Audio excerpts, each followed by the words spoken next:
Un petit bout maintenant sur la vraie réalité de l'argent. L'argent est aujourd'hui essentiellement virtuel. Il a pour réalité une suite de 0 et de 1 dans les ordinateurs des banques. La majeure partie du commerce mondial a lieu sans monnaie papier et seulement 10% des transactions financières quotidiennes correspondent à des échanges économiques dans le monde réel. Les marchés financiers eux-mêmes constituent un système de création d'argent virtuel, de profits non basés sur une création de richesse réelle, grâce au jeu des marchés financiers qui permet de transformer en bénéfices les oscillations des cours. Les investisseurs avisés peuvent être déclarés plus riches par une simple circulation d'électrons dans des ordinateurs.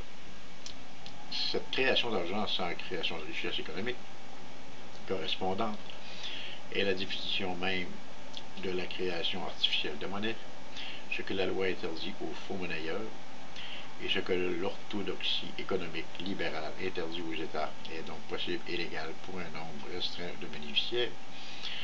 Si l'on veut comprendre ce qu'est réellement l'argent et ce à quoi il sert, il suffit d'inverser le vieil adage. Le temps, c'est de l'argent. L'argent, c'est du temps.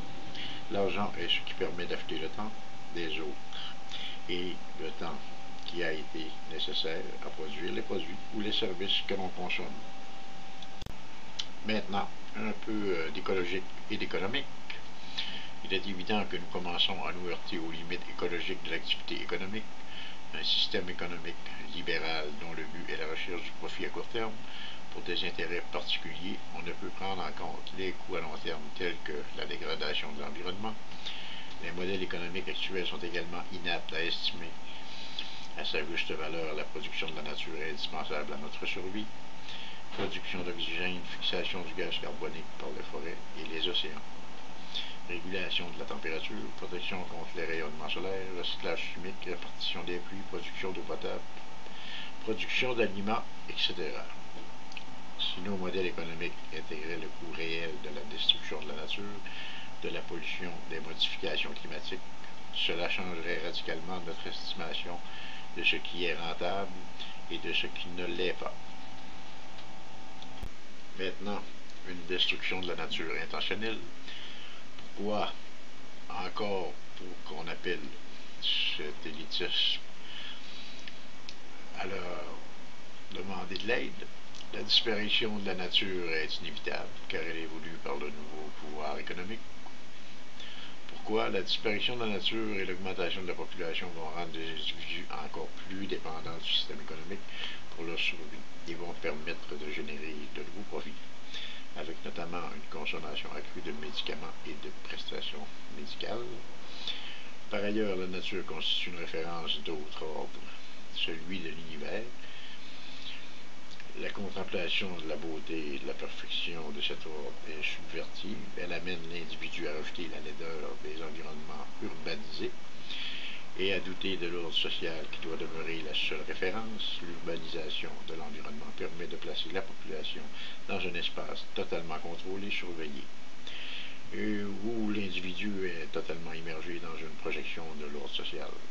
Enfin, la contemplation de la nature incite au rêve et intensifie la vie intérieure des individus, développant leur sensibilité propre et donc leur libre arbitre. Ils cessent dès lors d'être fascinés par les marchandises et se détournent des programmes télévisés destinés à les abrutir et à contrôler leur esprit.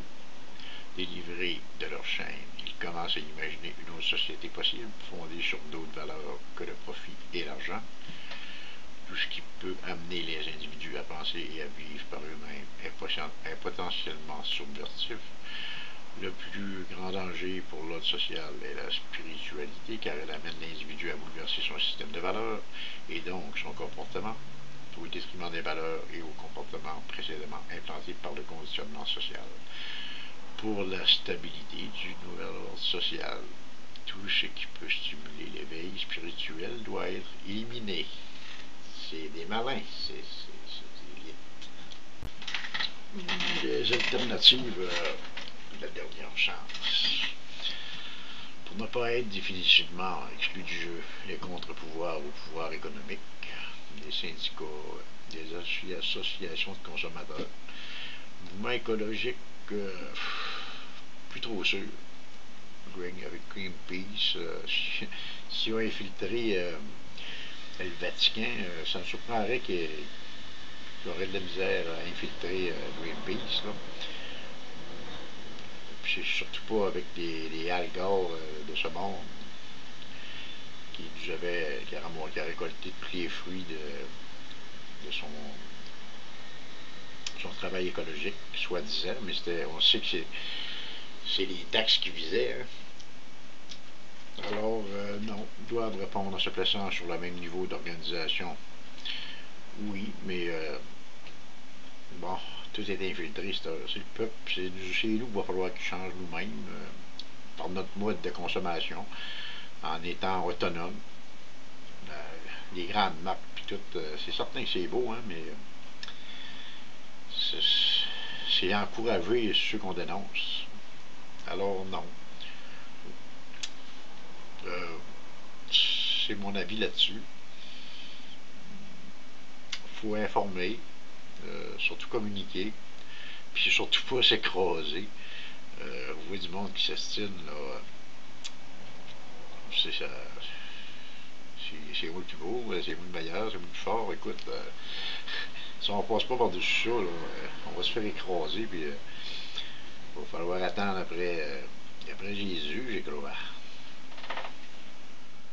Bon, bien, en terminant, les amis, je fais pas grand temps pour les messages, ou répondre aux messages de ces temps-ci, mais bientôt, d'ici les fêtes, je vais être un peu plus disponible. Ce qui est de la grippe du H1N1. Je sais que c'est inquiétant, pas la grippe elle-même, mais ceux qui veulent faire des profits avec cette pandémie. Les vaccins, ben, c'est pas du pipeau, hein. C'est plus risqué de sortir avec une maladie quand t'es piqué que quand tu l'es pas. Alors, c'est un pensez-y bien. Cherchez grippe porcine 1976 sur Google et faites-vous votre idée. Alors, sur ce, bonne semaine à tous. Et un gros F majuscule pour le New